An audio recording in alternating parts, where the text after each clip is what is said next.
Good afternoon, class. My name is Ramandeep Kaur. I am from Satyam Group of Institute Nakodar. ये lecture है आपका financial accounting का। तो आज के इस लेक्चर में मैंने आपको ये बताना है कि how to prepare financial statement. आपके जो सिलेबस है उसमें आपको टॉपिक दिया गया है प्रेपरेशन ऑफ फिनेंशियल स्टेटमेंट। सो आज हमने देखना है कि जो फिनेंशियल स्टेटमेंट्स हैं उनको हम कैसे प्रिपेयर करते हैं। ठीक है, तो आज हम इनकम स्टेटमेंट के बारे में ही पढ़ेंगे। ठीक है, तो पहले देखते हैं financial statement. What is financial statement. ठीक है, फिनेंशियल स्टेटमेंट क्या है कि जो कंपनी की स्टोरी, एक कंपनी की जो फिनेंशियल पोजीशन के बारे में जो स्टोरी होती है वो हमें बताती है। ठीक है, जो जर्नल एक्सपेक्टेड अकाउंटिंग प्रिंसिपल है उसने मेनली 4 बेसिक फिनेंशियल स्टेटमेंट दी है जो हर एक कंपनी का बनाना ज़रूरी है।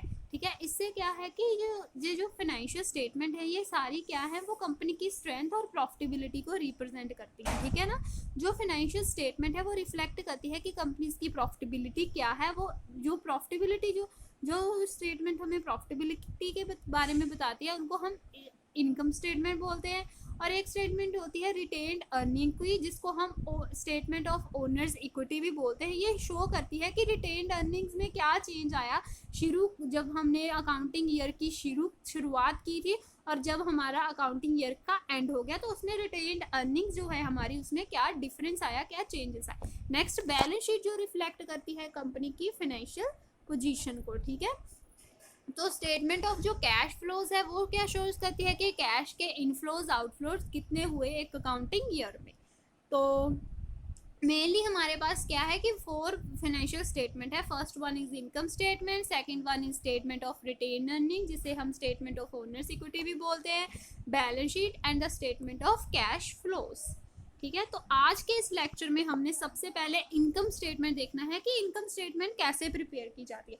तो स्टूडेंट, ये जो आपका सब्जेक्ट है वो प्रैक्टिकल सब्जेक्ट है जिसमें आपको प्रैक्टिकली क्वेश्चंस भी आएंगे। तो प्लीज़ इस सब्जेक्ट पर ध्यान दीजिएगा। जितना मैं आपको करा रही हूँ उसका पूरा अपने डिटेल में उसको पढ़ लेना है, अपने जो कंसेप्ट है उनको क्लियर कर लेना है। ठीक है, तो आज हम देखेंगे कि इनकम स्टेटमेंट क्या है, कैसे बनाते हैं। ठीक है, तो इनकम स्टेटमेंट इसको हम अर्निंग स्टेटमेंट और प्रॉफिट एंड लॉस स्टेटमेंट भी बोल देते हैं। क्यों? क्योंकि इसको क्या है, इसमें क्या है, प्रॉफिटेबिलिटी बतानी है कंपनी की। ये क्या रिपोर्ट करती है कि एक पीरियड में, स्टेटेड पीरियड में क्या बताती है, कंपनी और बिजनेस ऑर्गेनाइजेशन की जो प्रॉफिटेबिलिटी हुई है उसके बारे में बताती है। In accounting we measure profitability for a period. ठीक है जी, अकाउंटिंग में हम जो प्रॉफिटेबिलिटी है वो मंथ और ईयर के लिए प्रिपेयर कर सकते हैं। इसमें क्या है कि हमने जो रेवेन्यू अर्न किया और जो हमें एक्सपेंसेस इनकर्ड हुए हैं, ठीक है, उसको कंपेयर करना। उसको कंपेयर करके हम क्या है किसी कंपनी की प्रॉफिटेबिलिटी के बारे में पता करते थे।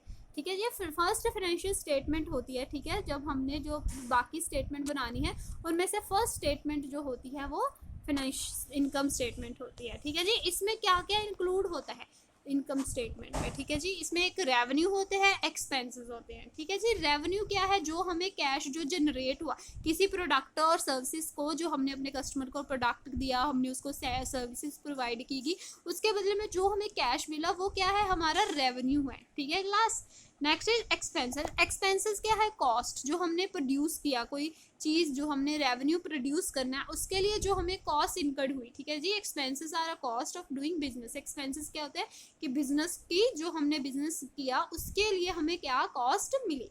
ठीक है जी, अगर हम रेवेन्यू और एक्सपेंसेस दोनों को माइनस कर दे तो हमारे पास क्या है, नेट इनकम आ जाएगी। ठीक है जी, नेट इनकम को हम क्या बोलते हैं, कंपनीज की जो अर्निंग्स है कंपनी की। ठीक है, और अगर ये एक्सपेंसेस जो है वो इनकम, वो जो रेवेन्यू से ज़्यादा, अगर हमारे एक्सपेंसेस जो है वो हमें रेवेन्यू से ज़्यादा आ रहे हैं तो क्या है, बिजनेस को क्या हुआ, नेट लॉस हुआ। ठीक है जी, नेक्स्ट देखते हैं हम स्टेप्स हैं इनकम स्टेटमेंट को प्रिपेयर करने के लिए स्टेप्स हैं। तो सबसे पहले हमने क्या है, टोटल रेवेन्यू लेना है, ग्रॉस सेल्स। ठीक है जी, ये फिगर क्या है कि एक रेवेन्यू, जितना पूरे बिजनेस में एक रेवेन्यू जनरेट हुआ उसके बारे में बताती है।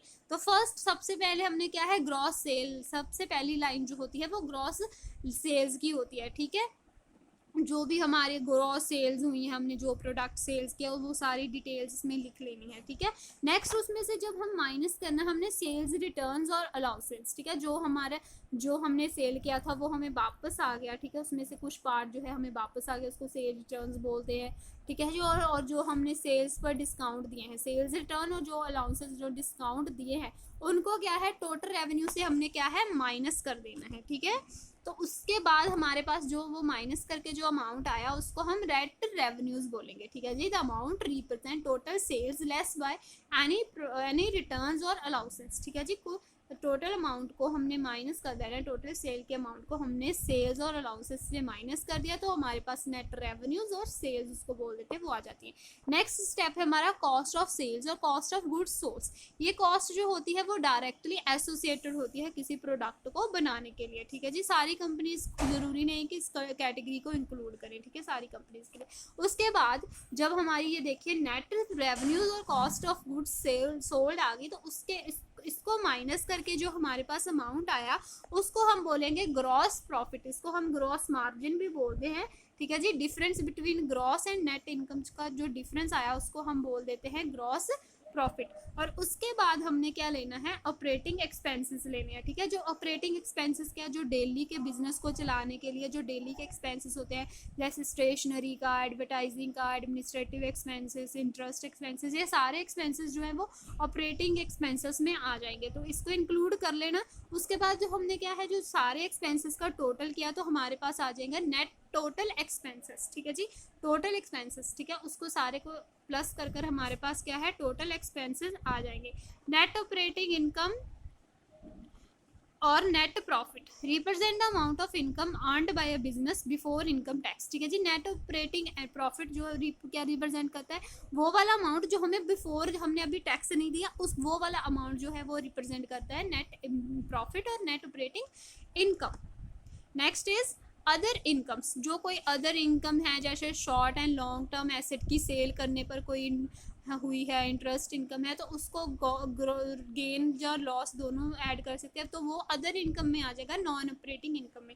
उसके बाद हम इंक्लूड करेंगे taxes. Many income statements include taxes expenses on the income statement, ठीक है। बहुत सारी कंपनीज जो इनकम स्टेटमेंट है उसमें टैक्स एक्सपेंसेस इंक्लूड होते हैं, ठीक है जी। तो टैक्स इन एक्सपेंसेस, ठीक है जी, टैक्सेस को इंक्लूड कर लेंगे नेट इनकम। जो नेक्स्ट हमारे पास अमाउंट आया वो टैक्सेस को माइनस करने के बाद जो हमारे पास अमाउंट आया उसको हम प्रॉफिट बोलेंगे, ठीक है जी। अगर तो हमारा जो वो नेट अमाउंट है पॉजिटिव आया तो हम क्या है black for the year, but अगर वो चीज़ हमारे लिए नेगेटिव आई तो हम रेड में इंक्लूड हो जाएंगे, you are in the red, ठीक है जी। दिस प्रॉफिट और loss of business has made after all its income and expenses have been taken into consideration, ठीक है जी। नेक्स्ट ये आपका है फॉर्मेट, इनकम स्टेट का फॉर्मेट है, मैं आपको बता देती हूँ। जैसे कि ये सबसे पहले हमने रेवेन्यूज देखने हैं कि हमें कितने सेल्स रेवेन्यूज हुए, अदर कुछ भी आ रहे हैं तो उसमें से लेस कर दो सेल्स रिटर्न, तो उसके बाद हमारे पास ये देखिए टोटल रिटर्न्स आ जाएंगे। उसमें से हमने कॉस्ट ऑफ गुड्स सोल्ड है जो माइनस कर दी, उसके बाद हमारे पास ग्रॉस प्रॉफिट आ गया।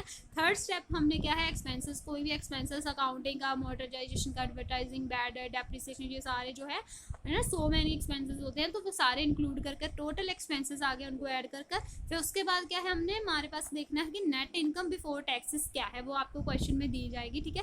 नेट इनकम बिफोर टैक्सेस क्या है तो उसमें से हमने जो लेस क्या करनी है इनकम टैक्स एक्सपेंसेस उसमें से हमने लेस कर देने हैं, उसके बाद हमारे पास क्या है नेट इनकम आ जाएगा। तो ये हमारा था इनकम स्टेटमेंट का format class. Thank you class. अगर आपको इसमें कोई भी प्रॉब्लम है, आपको कोई भी समझ नहीं आया तो आप मुझसे पूछिए, ये आपका प्रैक्टिकल सब्जेक्ट है, आपको इसके क्वेश्चंस आने हैं तो प्लीज़ आप इस सब्जेक्ट पर थोड़ा ध्यान देना, एक एक कंसेप्ट को क्लियरली उसको समझना अगर, ठीक है।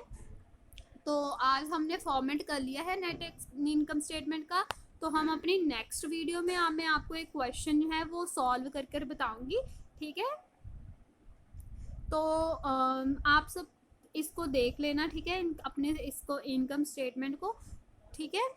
इसको ध्यान से देखना, हर एक चीज़ को ध्यान से देखना कि कौन सी चीज़ कैसे आएगी, स्टेप जो है आपने ध्यान से देखना। अगर आपको स्टेप पता चल जाएंगे ना तो आप सम बहुत इजीली कर पाओगे, ठीक है। तो क्लास आप पहले ये फॉर्मेट जो है वो इसको अपनी कॉपीज़ पर नोट डाउन कर लीजिएगा, ठीक है, ताकि जब आपको सम निकालनी हो तो आपको किसी चीज़ की प्रॉब्लम ना आए। तो थैंक यू क्लास।